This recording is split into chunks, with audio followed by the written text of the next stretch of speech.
And we're back with another episode of the Lakers Fast Break podcast. It's Gerald Glassford coming right back at you here from Lakers Fast Break.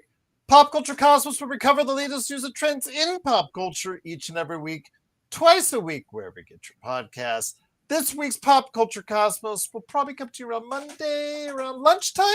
We'll be recapping what's going on with the box office, what's up ahead for video games, streaming, and also movies as well as we get knee deep into the activity of October, where a lot of stuff is going on just before the holiday season. So go ahead and make sure you're part of what we're doing. Plus, I think it's about time we put out the episode that we go ahead and talk about the most popular Halloween costumes this year. So go ahead and check out what Josh Peterson and I will have to say right there at the Pop Culture Cosmos, indeed. Plus also as well, Legends here. So go ahead and make sure you go ahead and like, follow, and subscribe his I Got Next Sports Media, because he has a lot to say about the college football scene. Rest in peace, USC Trojans, to the football playoffs this year. And then also as well, rest in peace, UNLV, for any slight chance that they had for a football playoff this year as well. So, because they all both went bye-bye, bye-bye, bye, bye. Yes, as they both lost.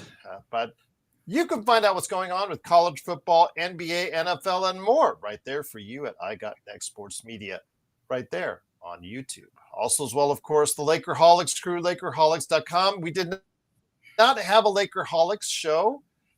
Jamie was out and about. I'll just say that.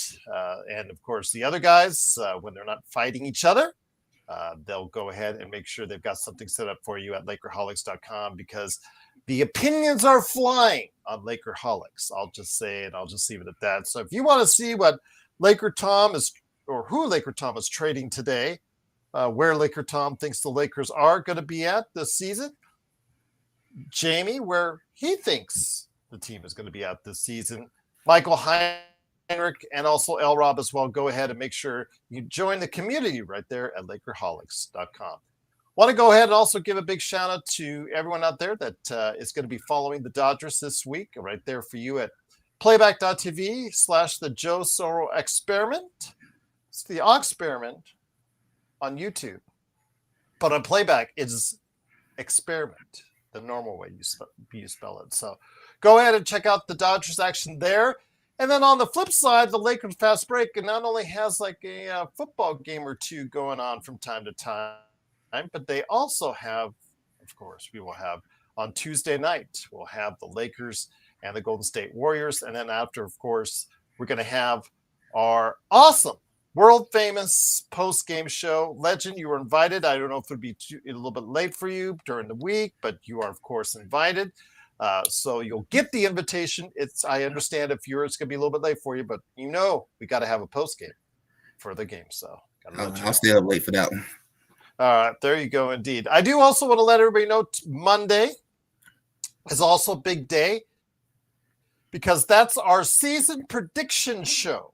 I have accumulated, hoarded all the season predictions for everyone out there, as far as our audience, our mods, and also as well most of our experts. Joe, notwithstanding, because he never participates in anything, because he is the modern day Ebenezer Scrooge. And in doing so, we've got most everybody else's thoughts on it. So I will debut them and show them tomorrow night on a show as well. Got a lot to talk about before we get started on our Western Conference preview, but also a couple last things wanted to mention. We still have the Fantasy Basketball League alive. We had to delay it a day because I'm still looking for more teams. So if you're like, oh, I was thinking about it, think about, well, join our ESPN Fantasy Basketball League today. We'll be glad if you did. So let me go ahead and I'll just type it in there. Join our ESPN League today. And I'll just put it in there. And I'm going to put it in the description for if you're listening and you want to join, I'll put it in the description as well. So yes, all that good stuff coming at you. And then last but certainly not least, wanted to go ahead and give a big shout out to my good friend Drip Show at Drip Show Shop on Instagram and Twitter. You see right above me, Kobe in that Sega Genesis style canvas art. If you got a hat you're thinking of the design for that you're really looking forward to having created something you can imagine in the sports, pop culture scene, or what have you, if you've got an idea for a shirt that you really want to go ahead and be proud of, something that you designed, you helped create, you helped come to life, you got an idea, concept. John has a fantastic Lakers pillow sitting in his office right there that Drip Show made. Joe has had some Dodger stuff related, t-shirts related, and then of course the canvas art. And I just dropped this. I got this right there. Nice. Luca, ready to go for the season right there. My eternal thanks to Drip Show at Drip Show Shop on Instagram and Twitter. You follow him, and then if you really want something made, or if you might want to nudge the significant other, honey, I really have this cool idea. I would love to have a Lakers Christmas motif thing, or a Dodgers thing, or a Atlanta Falcons thing, or a New York Knicks thing, or something with Taylor Swift. Doesn't matter. You can combine them all into one if you want to.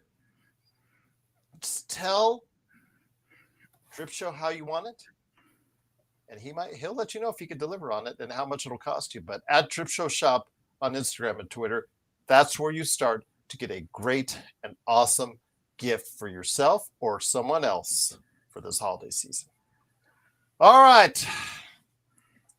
I started with this great gentleman right beside me here, our NBA team previews so many weeks ago. I think Legend was like 2 years younger at the time when we started this, seemingly.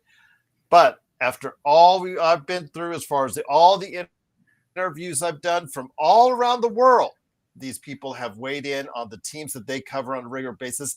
I worked very hard night and day to bring you each and every one of those interviews, sometimes interviewing until 1:30 in the morning, to go ahead and make sure that you would get the insight that you need heading into this season. But it wouldn't be a team preview, wouldn't be a season preview without a look at both the Eastern and Western Conference. And I just dropped, for members, become a member today for just $2.99 a month,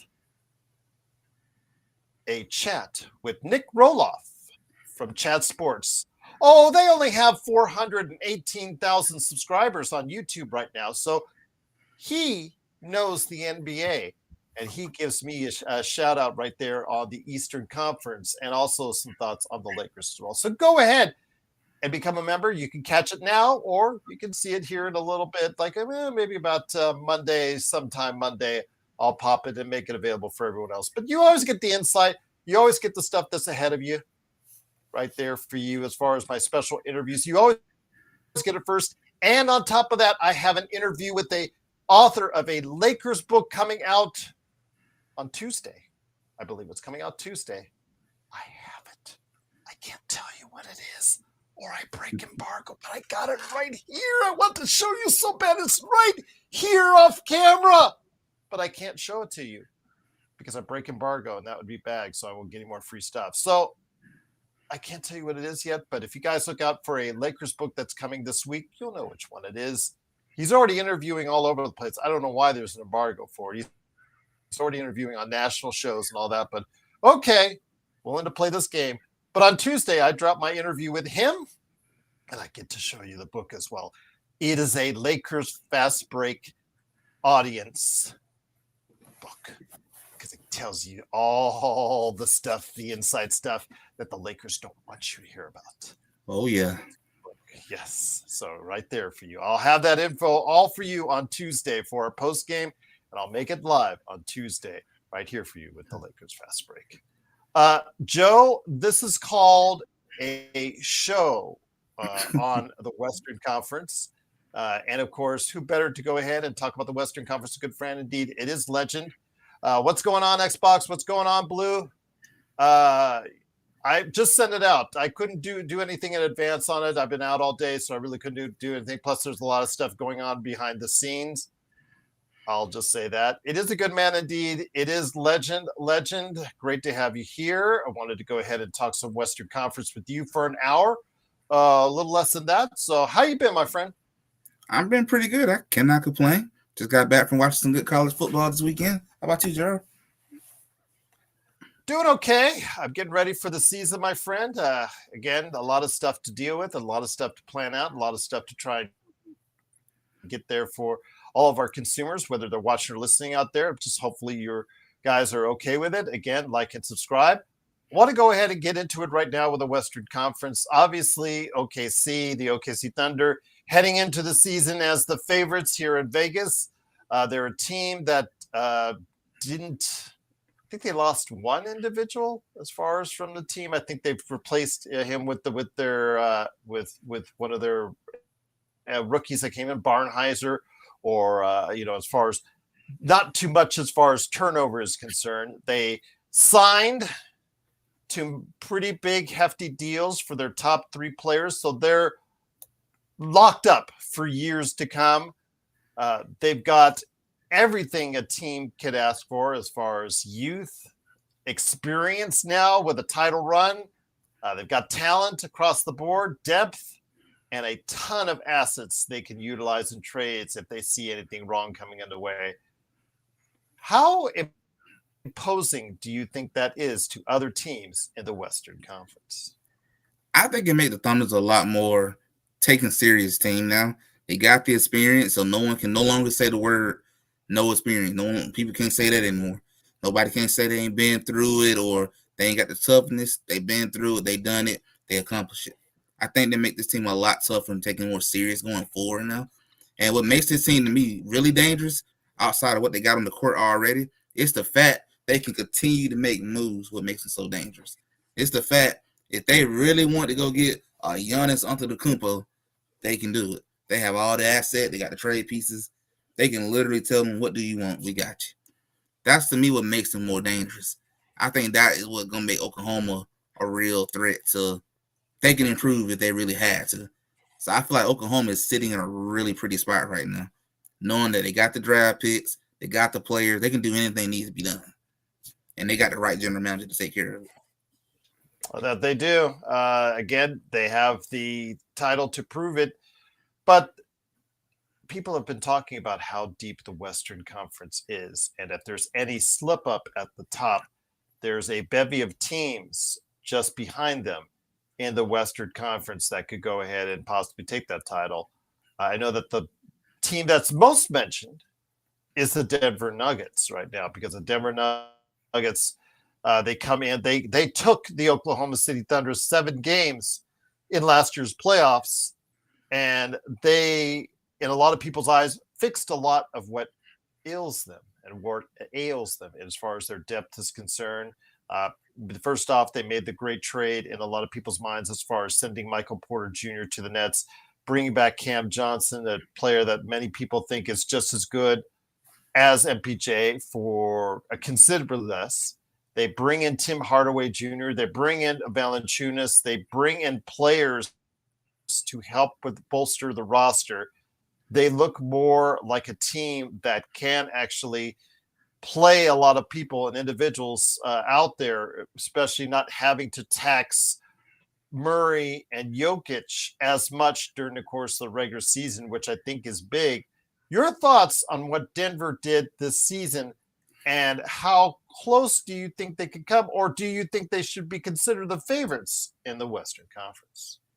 I think Denver had a really good offseason. I really think, like you said, Gerald, they have to solve a lot of their issues. They got the backup big that they need, so now you should be able to take Jokic off the court. You shouldn't fall apart. You got good role players that just came in. I think moving MPG was a good move. He haven't really showed up that much, and he's been kind of injury prone, so I think that was a really good move as well. And then the last part, to me, the best part of the whole thing is just the fact they got another big. That's, to me, going to be a humongous difference. So now you can't just blitz at Jokic anymore or take advantage when he's off the court. That should solve a lot of those issues they had last year. I think this Denver Nuggets team will be a lot better. And the fact that this team took the defending champions to 7 games should make you be a little like, uh-oh. Well, they took them to 7 games. They wasn't even that built to win a championship fully. Now they got a real team that can do it. Well, what can they do now? The sky's the limit at this point. So I think Denver's a real threat that can really win it. I think they're a true championship contender. I definitely think they are definitely between 1 and 3. They can be in either one of those spots. I'll say this. Those guys, the Australians, if you want to come in, I sent you guys a link on your email just to let you know. But we're going to go and cut out of here at about 8:50. But when it comes to the Western Conference, Denver does look like a very strong outlet. But there's another team that's been mentioned quite a bit. That's the Houston Rockets. Talk to me about the Houston Rockets. A lot of people out there, when they first heard about the Fred VanVleet injury and how he's, ACL, and he'll be out most likely for the entire season, they thought that would be a detriment. I thought it would be a detriment, but I did too. Upon seeing how in the preseason how they want to utilize the passing, the distributing, the point guard play with Amen Thompson. A lot of people are very keen to what Amen Thompson might be doing as far as a dynamic playmaker, an athlete, one of the best athletes in the league right now, and a very skilled playmaker heading into this season. He was just going to be thought of as someone who could be a really great secondary playmaker who is going to take that next step into being a really good player. But now this has been thrust upon him. But so far in the preseason, it looks like he's not only held up fine, but he might make the Houston Rockets a little bit better than what many people are thinking about with VanVleet injured. I would definitely say I actually thought when VanVleet went down, I really thought that was going to be not a end of the season for them, but just kind of pulled them down to earth a little bit. But Thompson looks really good. He looks like he could really handle the role, and this might be when Thompson's going to really blossom. With VanVleet not in the way, he could sit here and just excel, just take another level in his game, and this could be the moment because now he got more responsibility. But this Houston Rockets team is built to win it. This team is built to win it. We got Kevin Durant. That's what they really needed. They needed a man they can go to at the end of ball games. They didn't have that last year. Their offense was very skinny, and they just had nobody they can go to, and they needed a bucket. Well, you got Kevin Durant. You got that now. So that solved a lot of that issue. You still got your good defense there. You still got Thompson who can play defense. They still got a good friend of y'all's from the Lakers, Gerald, who joined them as well this summer, and they geared up and ready. They ready to do something. This team has potential to do it. And the part that I would say will give Houston a really good chance is the recent history in the NBA so far. The last, almost 5 years now, it's been no back-to-back champions. So if that history continues to roll, it would say the Thunder won't win it this year. It's going to be somebody new again. And it still lines up for the Houston Rockets. It gives you a chance. It could be them. So we're going to see how it plays out, but they got the team to do it. Only thing I would say I would worry about him is, can Kevin Durant stay healthy? Can he stay healthy and not go down to some serious injuries? He have been injury prone too. Yeah.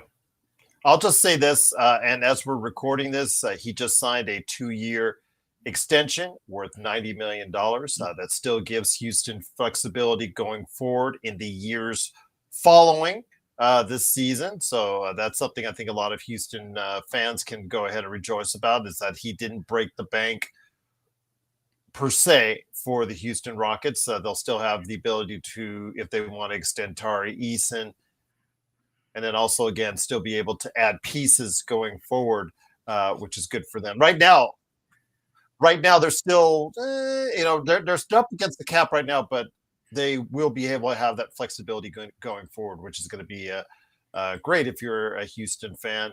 I did want to also mention that Portland, who we'll get to here in a little bit, Portland did sign Kamara and also as well Shaden Sharp, 2 extensions, totaling, I think, about $172 million off the top of my head for a combined both of those individuals as well. But I wanted to make mentions of that because this is one of the last days you can sign as far as for extensions are concerned. Teams making cut down days and things of that nature. So yes, everything is maneuvering towards the start of the season. And with that, again, if you are buying into a top three, as many have bought into during the course of the summer, as far as OKC, Denver, and Houston, everything else seems to be up for grabs as far as where you perceive these teams to be as far as for the rest of the conference is concerned. If you are a believer in that top three hierarchy, and not everyone is, and what I've seen as far as in the previews and predictions, which I'll talk about tomorrow night on Monday Night Show, again, there's still some difference of opinion there. But talk to me about a team that you're very familiar with in the Golden State Warriors. They were thought of as, obviously having a good regular season as far as after Jimmy Butler came to the team. Their playoffs didn't quite work out the way they wanted to after Stephen Curry got hurt. This season, this summer, the Jonathan Kuminga drama played itself out. Ultimately, it got into a point where it looks like that Golden State played itself out very well and signed Kuminga to a contract that is more benefiting them than it is to the player involved. And then I saw as soon as they were able to go ahead and sign some of the people that were waiting in line to go ahead and join the team, primarily Al Horford, it seemed like the team interest, as far as for the betting lines, as far as for the prognosticators out there, seem to go at a really high level with, in fact, Kevin Pelton from ESPN thinks that they will come out of the Western Conference instead of some others. In fact, he has them second in the West, but ultimately being more successful in the playoffs as well. So with that, where do you eye the Golden State Warriors at this point from our first conversation so many weeks ago to where it is now, my friend? Well, good question on that one, because that's something I'm going to talk about on my podcast either tomorrow afternoon or so. I would definitely say I was very surprised to see that the Warriors so many people are very high on the Warriors. I think they were projected to maybe win about, if I saw correct, about 50 plus games, 56 plus games, something like that. So I am a little surprised to see that many people are very high on the Warriors. I think this Warrior team, for right now until I see the season plays out first, at least see a month of the season, I'm gonna say I have them finishing like in the middle of the pack, between like 4 and 6 range, but more so between 5 and 6. I think that's the sweet spot for the Warriors, 5 and 6. But I can kind of see too why a lot of people are seeing so high hopes in the team, because I'll always say I think Al Horford is like a dream fit with that team. He can shoot the 3-point shot perfectly, stretch the floor. That's perfect. Kind of remind me of how Draymond used to be able to shoot the 3-point ball too a couple years ago. But perfect fit. Jimmy, perfect fit as well, playing the Robin role, and then doing stuff things, and Draymond, the Draymond things. So I think I can see what everyone see. We got a good young core, but my only thing about them is they're old. It's they're old. That's the only thing about them. It's they're old. It's the age part is my concern. Now, if they can stay healthy, then if they can stay healthy, then of course I'm always say, wisdom beat youth all day, every day. Your wisdom beat youth. So if they can stay healthy, then I might lean toward like, okay, well, I'm not worried about y'all young teams because you're gonna do something crazy, make mistakes. These guys ain't gonna make the mistakes. So I'm gonna look at that part. But the fact that I think is skill-wise, they fit perfect, but can you stay healthy? That's what I got to say about the Golden State Warriors. Well, they are the Golden State Warriors. It's so funny because I know that when the Clippers assembled their team, because they finished assembling their team earlier than the Golden State Warriors, we called them the old-ass Clippers as far as that's concerned because of how old they were. And here comes the Golden State Warriors, who actually will field a starting lineup older than the Clippers. Now, overall, 1 to 12, I think the Clippers are a little bit older as far as average age, but yeah, it's close between those two, and those two are banking on experience and depth, I think, to get them through this season and maybe having a pathway in the playoffs. Speaking of the Clippers, I wanted to go ahead and ask a question to you before we get to the Clippers. Parade on Figueroa, because I don't know how long he's going to be here on Twitch. Truly appreciate you stopping by, my friend. He says, which current free agent surprises you has not yet been picked up by a team? Is there a free agent out there? Because Westbrook got picked up recently by the Sacramento Kings, and we'll get to them here in a little bit. But is there a team? Is there a player that still stands out to you that has not been picked up as of yet? I would say Victor Oladipo. He looked really good in that preseason. I mean, I'm surprised. Yeah, he was playing for China. Yes, a Chinese team. Yes, a Chinese club team to be exact. So yes. So I'm a little surprised that he's still not in the NBA anymore. The one I was surprised was really Russell Westbrook. That was the one I was a little bit surprised of. But he got picked up now. Mm-hmm. The only other one I might say I'm not too surprised, but just a little bit that nobody ain't taking a chance with him is Ben Simmons. I'm a little surprised that nobody just taking a gamble on him. So looking like he may have ran his course, it looks like. But I can't think of anyone else who is not on the roster right now. I can tell you one, it depends on how well you receive the baggage that comes along with him, and that is Malik Beasley, who had an outstanding season last year with Detroit, but who obviously got a little bit of hot water with the federal government, but they did clear him. So I wasn't sure why somebody didn't pick it up, or starting with Detroit, but he remains a free agent at this time. But if you want a gunner who could shoot 40% from three, there you go. He proved it last season with Detroit that he still has the sharp eye. So I expect him to be picked up at some point. I would have actually preferred him for Sacramento over Russell Westbrook, but it's clear that they thought in a different fashion, and I'll just leave it at that. Joe is being his moronic adolescent self in the chat, as only he can do. But it is, of course, the Lakers Fast Break. It is, of course, Gerald Glassford, along with legend. I got Dick Sports Media.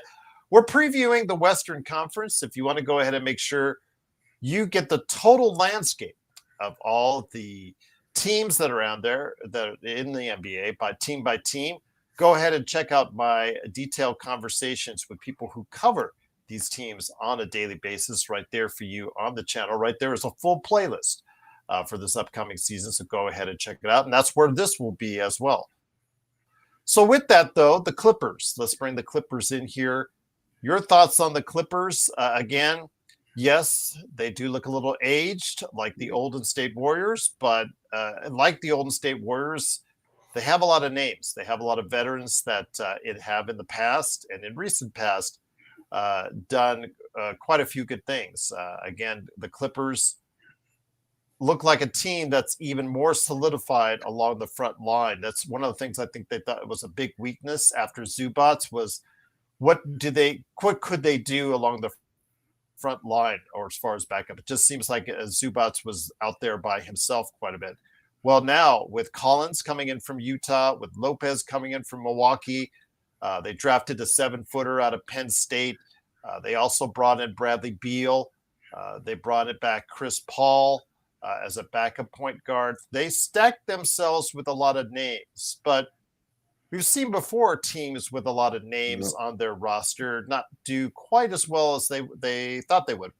For example, the Lakers about 3 seasons ago when they brought back the 2016 All-Star team with Carmelo Anthony and the like, Russell Westbrook, et cetera, et cetera. So with that, your thoughts, are they just names or can they still provide quite a bit out there, especially with a healthy Kawhi Leonard while he's still out there on the floor pending the league's investigation? He's been out there looking healthy so far. How are their chances this upcoming season? Well, got a good one for them. The Los Angeles Clippers, they got a pretty good team. They look good on paper, but like you said, Gerald, it does remind me a lot of the 22 Lakers, and I would say the same with the Warriors too. Remind me a lot of the 22 Lakers. And another one I would throw in there too. I can't think, it was the 2017 Cavs.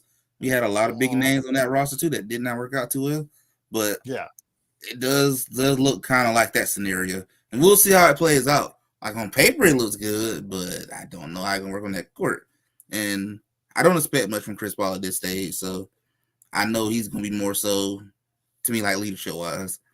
I'm not for sure what Bradley Beal got left in the tank either, because of he can still play, but he just had the injury prone part. Not for sure what's going to happen to Kawhi Leonard with that situation. I'm going to assume that won't be resolved before this year is over with.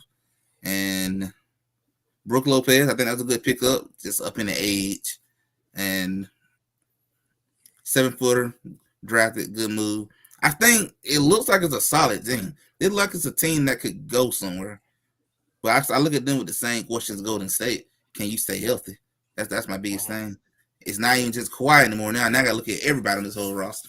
You still had to worry about Kawhi, but now you got a bunch of old guys that I just don't know if their bodies can handle that 82-game season, because it's grueling. By the time you get to December and January, you start seeing them injury buzz, nicking and knacking. So, same as my Golden State. Look good on paper, but I just don't know if your bodies can hold up. We're going to find out. Well, we'll find out exactly how both of those older teams will fare this season. But there's another team we haven't talked about yet that has found some decent success, pretty good success the past couple seasons in the playoffs, yet just couldn't quite climb over that hump. And that was the Minnesota Timberwolves. It's funny because they lost one individual to their rotation. But that one individual seems to be so important because he moved over to Atlanta, that being Nickeil Alexander-Walker, that a lot of people are down. Bettors here in Vegas and basically prognosticators around the country are kind of down on the Minnesota Timberwolves this season. They do not think that a lot of them think that they cannot be able to go ahead and repeat on getting to the Western Conference Finals or go even higher. Your thoughts on the Minnesota Timberwolves? I mean, when I was talking into my two-part team preview for the Minnesota Timberwolves, I mean, the belief is that Ant still has another level he needs to reach and another level he can reach. Let's say he reaches it this season, Legend. Does that mean that Minnesota still might find that same level of success that they've been doing these past two seasons? I think for Minnesota to really get back to what it was a year ago, to be back in that spot, you're going to have to be able to make up for that production of not having Nah there anymore. So you're going to need to see your superstar, Anthony Edwards, take that next level jump. Because I think that's what a lot of reporters were already telling him when they lost last year. You're going to have to get better. You're going to have to take it to the next step. You're going to have to, because I'm going to say this. I'm not going to take credit from them at all, but you beat an injured Golden State Warriors team, so that kind of helped you out a lot. I don't know how that series would have went if you were healthy, but you know that series against Oklahoma showed a lot of things about Anthony Edwards too. They had moments he showed up, but moments he didn't show up that well. So I feel like that team still got a lot of growing up to do. And then you got to think about, Buddy looked like he was Shaq out there when he played against the Lakers. Then when he played against the Thunders, he was non-existent pretty much. Julius Randle showed up pretty good, but kind of. He got a nice contract. Yeah. Naz Reid got a nice contract. So we'll see if those nice contracts parlay themselves into a good season where I think if they get off to a good start, unlike what they did last year, that will help propel them going forward. And then again, can Anthony Edwards take that next step?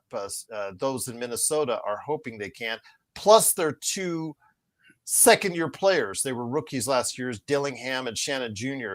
If they start to arrive as players, that helps this team even more, especially with the fact that Mike Conley, of all these old players we've been talking about, Legend, Mike Conley, in a lot of people's eyes, is seen as the guy that may fall off the most because he is, 39? 40? 39. That's right. Yeah, I think so he is right in there. So he has been talked about the most as far as when he is going to be moved out of that starting lineup. So it's up to Dillingham and Shannon to get that done. Yeah, it's going to come down to the two younger fellas that are going to have to step up, and they're going to have to, because losing Nah to me was a big hurt. I mean, you can't see Atlanta Hawks. I mean, big upgrade for Atlanta Hawks, but that's a hurt for them because he was a major piece into the reason why they made it that far, other than just Ant, Julius Randle, and everyone else in that squad. He was one of the big pieces as well. So them young boys are going to have to step up. because Mike been in it for a while, but it's about that time when you start to show the decline. And the only way you can make up for that decline is your younger team, your younger boys gonna have to grow, show the growth that they improve. They're starting to arrive. So we gonna see. This to me is a season where, just like Luka, I think Anthony Edwards got a chance to make an MVP case. A lot of people are already starting to write you off, so this is your chance to propel the Minnesota Timberwolves into back where they were last year. Put up some MVP numbers. That's what it's gonna come down to. And I'll tell you what, if that's going to be the case, Minnesota will be something to deal with, but we'll have to wait and see because Gobert's a year older, Conley's a year older. We'll see if they still stay effective. I see good things from DiVincenzo. I think DiVincenzo needs to get more of an opportunity. Kind of a lost season because he was doing so well with the Knicks. I don't know if he truly found himself on a consistent basis in Minnesota, but if they can figure out what they can do for him and unlock him, that could put Minnesota right there in the mix in the Western Conference. But before we go any further, I know we have to touch more on your thoughts. You've already had 2 opportunities during our team previews to talk about the Lakers. And I don't want to go over them too much because you and I are going to be talking about them quite a bit. And we have talked about them quite a bit over the course of many weeks. I've talked about that quite a bit with people all over the world about the Lakers because each and every one of my conversations with these guys on their teams ends with the Lakers as far as what they think the Lakers are going to do. Obviously, LeBron is still out. It's been hopeful this time, possibly a mid to late November return for LeBron. If that's the case, that will still give him about 60 games during the course of the season. But right now, the Lakers head into the season, obviously not having a great preseason, but that's not always a precursor for things to come. Your thoughts, because Luka is playing at an elite level. Looks like he's ready to go. He's been very efficient in the preseason. How much is going to be on him to go ahead and carry this team while LeBron's out in order for this team to remain competitive at the top of the Western Conference? I think a lot is going to ride on Luka to put on the Superman cape and going to have to do a lot. I think he's going to definitely have to really, really show that MVP level. I think this is going to be one of the reasons why he's going to propel into that MVP conversation because they're going to look at the fact that there was no LeBron James there at the beginning, and it's just you and a bunch of others and Austin Reeves. That's pretty much it. And I think it's going to be a little rocky because you still got to figure out with a lot of new pieces. But I think this is going to be a Luka moment to really show the world what you got, show the world what in shape Luka looks like versus what he was last year. Out of shape Luka was putting up numbers. Let's see what in shape Luka, what type of numbers he can put up. So I'm thinking this is going to be one of the biggest reasons why he's going to really be in that MVP conversations because this is my prediction. I might be wrong on this part. I wouldn't be surprised if LeBron be sitting out a good bit this season. And that'd be the reason why Luka shoots up in that MVP. Because he's going to go through a lot of the season without LeBron. So I think LeBron will be kind of in and out. I think it's going to be the year he'll be dealing with some injuries. And you'll be trying to rest him up there for playoff-wise. So I'm thinking this is going to be why MVP Luka's going to show up. Because he's going to have to step up and make up for that 20, 25 points you would get from LeBron. You want to make that up. Absolutely. So we'll see what happens with there. I know that speculation on his future is still out there on whether or not he's going to retire at the end of this year or continue to play or where he'll continue to play. That's been a source of great conversation on our channel for quite some time, and it will continue to be as such. But the other team I want to go ahead and mention that has been talked about in that top 6 equation is the Dallas Mavericks. Now, Kyrie Irving is probably not going to come back until maybe late January, February at the earliest. Would be many people are trying to project him out as far as recovering from his injury, his knee injury.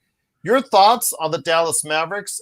They have what they boast as probably one of the best front lines in the NBA with 7-footers right there along the front line. You've got a team that actually has a starting lineup without Kyrie Irving, and they're that I think is going to go into the season with Cooper Flagg, their number 1 overall draft pick, possibly as their point guard alongside Klay Thompson, PJ Washington, Anthony Davis, and then Derek Lively Jr. also, or Derek Lively, and then also as well, of course, Daniel Gafford backing him up as well. So that's a lot of beef out there, a lot of height. And I know that Nico Harrison's slogan was defense wins championships, but do they have enough offense to go ahead and create until Kyrie gets back to be competitive in the Western Conference? I think this team will be one of them teams that you don't expect a lot from them, but they can surprise you. Because this team has potential to be really good. And that's the part I think what sets Cooper Flagg up to be in such a perfect situation. There's not a lot of pressure on you. You get to play with Anthony Davis. You get to play with Kyrie when he comes back. You get to play with a champion, actually 3 champions, Kyrie, AD, Klay. That's going to help out a lot. And you still got Gafford out there with you. You got a lot of good pieces on this team. Even D'Lo. D'Lo, another good catch and shooter, can get hot anytime. I think this team is set up for some good success. This team could surprise a lot of people. This might be the one thing I agree with Skip Bayless on. I think this team is going to be better than a lot of people think. I know a lot of people don't expect much from them, but I think they're going to be better than what a lot of people think. I had a Dallas Maverick making the playoffs this year. I think they're going to make it. Maybe as an A seed, but I think they're going to make it.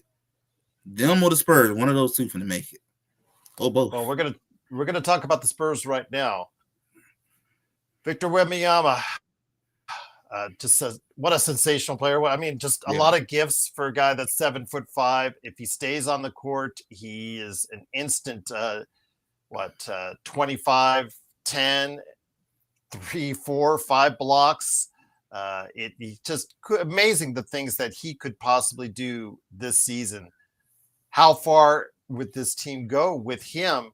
If he plays at an MVP level, they could surprise a lot of people out there. The thing is, though, do they have enough shooting from the backcourt? Because they've got 3 good guards, including the number 2 draft pick, Dylan Harper.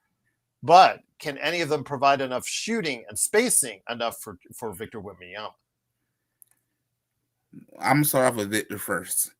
Victor looked outstanding. And then the fact what makes it even better, he got taller. How much more taller can you get? Like, just keep getting better and better. So I'm like, that's amazing. He got taller. He got better. The first thing I already noticed, you can tell he been in the gym. You can tell he been lifting some muscle. You can tell it. He look a little more built now compared to a year before. So I thought that's a major improvement. He giving you some powerful dunks in the game, look physical. The shooting is getting better. He looks more confident. He looking like a real superstar to me. So Victor looks perfect. He's going to come down to the rest of them, like you said, Gerald. Can the others knock down some jumpers? Can Stephen Castle, all of them, can they step up? I really want to see Stephen Castle step up because his hometown not that far from my hometown. I would love to see him do his thing, representing. I would love to see what De'Aaron Fox is going to do, having a chance to compete for something for the really first time. Have a chance to really compete for actual title. So I know they're not really favored to win no championship, but they could make some real noise. Like it's there. They got potential. But Victor is the real deal, and you can tell it. He's getting better and better and better every time you watch him play. I already said defense player of the year is him. He already got that on lock. That trophy won him. The thing is, though, do they want to field the assets around him now that can provide him that potential at a championship or at least a good, strong run in the playoffs? Or do they want to wait and see if they can grow this team a little bit more, or that young backcourt develop it more around DeAndre Fox, who is a veteran ready to go right now, but their front line outside of Wembanyama still have some question marks over there. So we'll see what happens. And again, the shooting and the spacing will be of great concern, because if you can find enough shooters to space it out and create really open lanes for Victor Wembanyama, absolutely, because he could just he doesn't do what traditional 7'5" players or 7-foot players do. So he is a unique individual. So absolutely, I'm eager to see what he'll do, and I'm wishing him full health this season and a good run for the San Antonio Spurs. But those are the teams that are talked about as far as the top 8 are concerned. Then you have a bevy of teams as far as Memphis Grizzlies, the Sacramento Kings, the Phoenix Suns, the Portland Trailblazers that seem to be in a mix by themselves. Memphis at one time last season was number 2 in the Western Conference, and they fell just short of that in that really mixed together a batch between second place and 8th place last season, and then they fell just a couple. They faded late in the season, fired their head coach, and they fell to 8th, and were really no match for OKC. The thing is, though, Legend, it's really hard to get behind the Memphis Grizzlies because they just cannot stay healthy. Ja Morant, whether it's an off-court issue or whether it's an on-court issue, just has a hard time staying on the court. Triple J just signed that huge max contract, so we'll see how healthy he will try to be going forward. In fact, he might actually be ready for the start of the season because he's already played in the preseason game. So with that, my friend, your thoughts on the Memphis Grizzlies. Are they for real, or are they maybe an afterthought for this season in the Western Afterthoughts. They are an afterthought. I think they have potential, but it's just something missing with that team. And I feel like for Ja, you're going to have to develop more parts of your game. I think you cannot just rely on athleticism to get the job done. You got to develop some more part. You got to improve that jump shot. Got to get better with passing. You just got to do other stuff, not rely on dunking, because your dunking is the reason why you keep staying hurt all the time. That's one of your reasons why. You got to start figuring out other ways to impact the game. You need Triple J to continue to get better as well. I think Triple J is a really good asset. I think he's doing a phenomenal job. It's just, to me, it's the others around you. And then, of course, Ja, stay out of trouble, which he's been doing that pretty straight now. He's gotten better with that part. You just need to see what the others can develop into, too. But I feel like this team just need to get the right coach, too. You need to find a coach that can help get these group of young guys together and rally them in to being what they can be, and try to help Ja develop into another player who can score and do other stuff without relying so much on athleticism. I think the potential is there, but I just don't think it's their time right now. I think this team is an afterthought for right now until they get some things together. Well, they've got that new coach. Actually, he was the assistant coach in that weird dynamic that they had in Memphis. Not Taylor Jenkins' choice as far as the assistant coach, but it looks he was forced out. Tomas Lisalo is now the head coach, and we'll see if he brings in a new dynamic for this team going forward. But again, I'm just there. I don't know if they have enough pieces to keep up with the rest of the Western Conference. If not, it might be an 8-10, 8-12 type deal as far as where they pace themselves in the Western Conference. And of course, if Ja doesn't stay healthy, that doesn't make things much better for them. And they already have Zach Edey out of the lineup, and Triple J has to be healthy for them as well to have any type of competitiveness moving forward. Your thoughts on the Portland Trailblazers, though? We talked about them earlier with their signings of Kamara and also as well Sharp, getting them signed. I didn't hear anything about Scoot Henderson, so maybe they're waiting to see on Scoot Henderson. Obviously, he has a torn hamstring to start the season, so we'll see when he can come back. A team with interesting dynamic as far as their team. Very expensive veterans that I'm not sure if any of them really are going to help you win now. Drew Holiday, maybe the most, but he's 35. Damian Lillard is going to be watching from the sidelines, and Jeremy Grant, he could still play now and then, but he has the most undesirable contract in the league. Robert Williams, Time Lord, can he even stay on the floor? But then you back that up with a very nice young contingent with Denny Advia, Donovan Clingan, Kamara, Sharp. I don't know. Are they playing for the now, or are they playing for the future, Legend? I really can't figure it out. I feel like they're almost right in that middle. To me, it looked like they still don't know what they want to do, because you brought in Drew Holiday and Damian Lillard. Damian Lillard won't be too much of a help this season. But the fact that you brought in those two is kind of odd for a team that is this young and should be in rebuilding mode. So that's a little weird that they did that. So I'm not for sure if you are bringing them in for like mentorship for these younger guys or what are you trying to do? It's a little bit weird that you certainly are not good enough to be trying to win now mode. So I know you're not doing that. So I'm not sure what you're trying to do. So I'm a little surprised that Damian Lillard went back there. I thought you were trying to win the championship. So I guess he must have hung that up, gave that up, and just like Mr. Portland for life. That's it. So I'm not for sure exactly what that franchise is trying to do. It's a little odd. But I'm going to say they're more in the middle and still trying to figure themselves out on what they can do. Antoine, what seed do you all think that the Clippers will be? I think that the Clippers, again, we're going to have all our predictions on Monday night, but both Ledge and I have seen the improvement in depth on that roster. It is an older roster, but it's definitely a lot of depth on that roster, and depth during the regular season really is something that can really help you and goes a long way. And it's something that helped me make a lot of decisions as far as where I place teams, to be honest with you, Antoine. Depth really is something that came to mind as far as how much depth you have on that roster. And because over the course of an 82 game season, you must have depth. And because if you don't, it could lead to some ugly times when you have injuries or you just want to rest players from time to time during the course of the season. But great question here. But we will have those answers for you in full. I have, I think, 9 or 10 predictions, full predictions, both Western and Eastern Conference predictions, also as well the finals, also as well Coach of the Year, Defensive Player of the Year, and Rookie of the Year predictions from 10 panelists, all not named Joe, that will be able to go ahead and I will provide for you on the air tomorrow that I have all set up for you, including my own, including Legends. So yes, join us tomorrow night or catch tomorrow night's show. We'll have that in detail for you, Antoine. So Joe, always the insightful right there for you as well.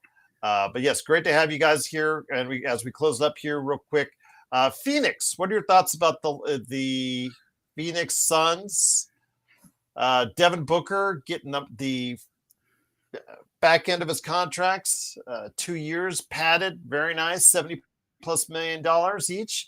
He's very happy to be his son. And of course, if you're paying me $75 million per year on the last 2 years of my contract, I'd be very happy as well. But he's put in a somewhat not perfect position for him as the point guard. But with the new assets that they got from Houston in the Kevin Durant trade, and also as well, the Mark Williams trade in Charlotte, drafting Kaman Malawak, who actually impressed in his time playing against the Lakers. Where do you see the Phoenix Suns this season? Just going through rebuilding mode to me. I think Phoenix is right now just going through the phases of reconstructing their stuff and cleaning up from that mess that they had last season. And I'm just going to assume that Devin Booker has accepted that you're not in win now mode. You pretty much accepted that part. That this is going to be a full rebuild mode, and he's willing to go through it because he wants to do his career with one team. So I'm assuming he's accepted what's going to happen. But they're in rebuilding mode, redoing the whole team, and I'm going to assume that general manager have learned his lesson about trying to be Mr. Rich and try to outdo everybody money-wise, and saw how you destroyed your team when you did it that way. So don't expect too much from Phoenix this season. Just maybe the most they can be a play-in team. It might be the most they can accomplish and fight for that 7 to 8 seed. But that's about it. There's no championship odds for them, or not even a contender. Just staying in the midst of play-in wise is what I see for them. Yes, you're right. The last 2 years are 65 and 70 million. So, what's a few million among friends there? Yeah. There you go. Just a lot of money being tossed around for Devin Booker to make him happy and keep him happy in the Suns, land of the Suns. But we'll see how that works out. The Sacramento Kings have been talked about. They recently picked up Russell Westbrook. Again, if it was just cap manipulation because of the fact that they didn't want to go over the first cap, it still was it's based on bonuses. And funny how the bonuses that are most likely not going to be attained by Sabonis and I think Levine, as I mentioned about a couple days ago, That's the money that they're using for Westbrook. And if they really are having a bad season, they could just trade a contract away to get back under the cap and be eligible to get some cash for them at the end of the season. But I just think that's what they're looking for, because this is a team full of veterans, team full of mismatched veterans. They're not great on offense and they're not great on defense. So where do you put this team, the Sacramento Kings, going forward? Definitely gonna be at the bottom of the West. I think they're gonna be at the very bottom. They're gonna be one of them teams that are gonna be in that play-in mix with the Suns and maybe the Spurs and maybe the Pelicans. They're gonna be in that mix with them. So I see them as being as another play-in team. Not a real contender, no championship odds, none of that. Just being a play-in team wise. I think they're good enough at least to be that. And I'm kind of curious to see how the Russell Westbrook part gonna play out too, knowing how he's not a work-ready shooter. So I'm gonna see how they're gonna fit him in with DeRozan and Zach LaVine and all of them. But we're gonna see how much they're gonna be lighting the beam this year, because it's definitely gonna be light. Ain't gonna be no lighting championship contenders or nothing like that this year. So One couple last teams that we're going to go over to finish off the Western Conference. Once again, it is Legend from I Got Deck Sports Media. Please go ahead and like, follow, and subscribe to all of his great shows today on his I Got Deck Sports Media on YouTube. The New Orleans Pelicans. Zion Williamson looks healthy. Looks like he might actually get through the course of the season. Of course, we've said that before, and he's, I guess a little over 200 games in 6 NBA seasons, this is his 6th NBA season, so that's not a great ratio. 240 or something like that? Yeah, odd games. Yeah, it's not good. Let's just put it that way. But he is a dynamic player when he's in there. Trey Murphy is an awesome player as well. A lot of people are eyeing him as a trade piece more than just to keep him as a cornerstone for the New Orleans Pelicans. Herb Jones, an outstanding defender. They seem to have some pieces in place, but like Sacramento, it's not all fitting together. Plus, Derek Queen comes aboard at the cost of a first-round pick next season, an unprotected first-round pick next season. What are the odds that Atlanta will be a very happy team with a high first-round pick and a poor season from New Orleans next summer? I think it's going to be very good, because I don't expect much from him. I do not expect the Pelicans to be that great. I'm going to say that I think Zion's going to be better. But to me, he looks a whole lot in better shape. But I think he's still going to go through the same old story. The injury prone is going to end up happening. And I think this team is going to be another team that's going to end either A, play in, or B, missing the playoff. It's going to be one or the other. And I think the Hawks are going to go into the season as a top 3 or top 5 team and be laughing, saying we got a first round pick, and we didn't have to be bad to get it. Thanks to these good people in New Orleans want to give away draft picks. We appreciate it. So I think we're gonna definitely get that draft pick, and we're gonna even send them a fruit basket and everything to say thank you so much. I'll tell you what, though, it's going to be interesting to see how this plays itself out. Tony Baloney, big shout out to him. One of your favorite viewers. Shout out to him, a big Lakers fan. He said, imagine if Braun doesn't come back to Lakers and Austin Reeves walks in free agency. Well, that can't happen, because if another good season happens for Austin, he's going to be looking for a very large paycheck. And, Joe, you, as he's still in the comments down there, you wanted him gone. You might just will that into existence for LeBron, if that's the case. But the last team we need to talk about is the Utah Jazz. And while Ace Bailey is probably the only other player right now, I think, Legend, that has a chance to supplant Cooper Flagg as the Rookie of the Year, because he's going to get all the minutes and all the shots he wants. Yep. The front line of Lauri Markkanen and Walker Kessler, a lot of people are going to keep their eye on as far as other fans like us, because those two are going to be probably into every mock trade that you will see from now until February. Oh, everybody want them. As soon as they say they're available, you can have everybody. What you want? What you need? What you need? We ready. They're gonna be the front 2 line to be in that conversation. And I think Ace Bailey gonna definitely give Cooper Flagg a good run for that Rookie of the Year. He gonna be able to get plenty of shots all he want. They ain't going nowhere. They're gonna be losing games mostly. So it's you ain't gotta worry about nothing with them. You're not gonna be a play-in team. You're just gonna be do your season, enjoy your summer in Bahamas or wherever you want to go to, France, whatever. You ain't gonna play off. So they're gonna be playing just to be playing. But I really want to see who's gonna get those two. Who's gonna end up getting Kessler and oh man, I would love to get Kessler. They just want too much for him. Just gotta hope Oklahoma don't try to get in the mix because they got the package to get him.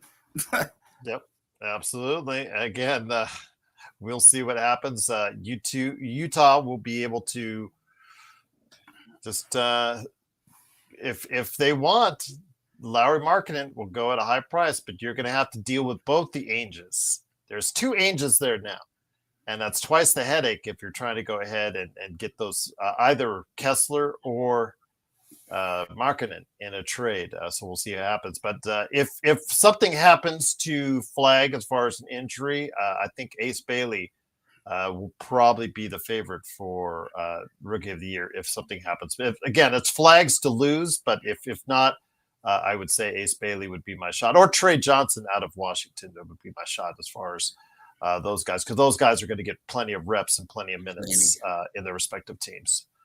But Legend, it's been great having you on, previewing the Western Conference. It's been our final preview so far as everything that we've accumulated. But before we head out, I want to hope to give you a chance to give one more pitch. Give one more pitch out there to everybody on why they need to check out I Got Next Sports Media. Well, you definitely want to check me out either tomorrow or Tuesday. I'm going to get ready to do a live stream, and I'm going to talk about why the Golden State Warriors projected to be winning at least 50 or 56 plus. That's what a lot of people got the Warriors winning. So we're going to talk about that. And I'm going to also talk a little bit of college football, talk about how the Georgia Bulldogs continue to get lucky in some games and defense be skeptical and decide to show up and we win games. So we're going to talk about the Georgia Bulldogs getting lucky the last couple of games. You probably should have lost to Auburn and probably should have lost to Ole Miss yesterday. So we're going to talk about that, talk about how Alabama continue to surge, talk about how the Florida Gators just fired someone today. I kind of saw that was coming. I saw that was coming at this point. So we're going to talk about that as well. And then just get ready for the season to get started. As I'm like Gerald, I'm ready for the NBA season to start. It's going to be good to see everyone back in action every other night pretty much.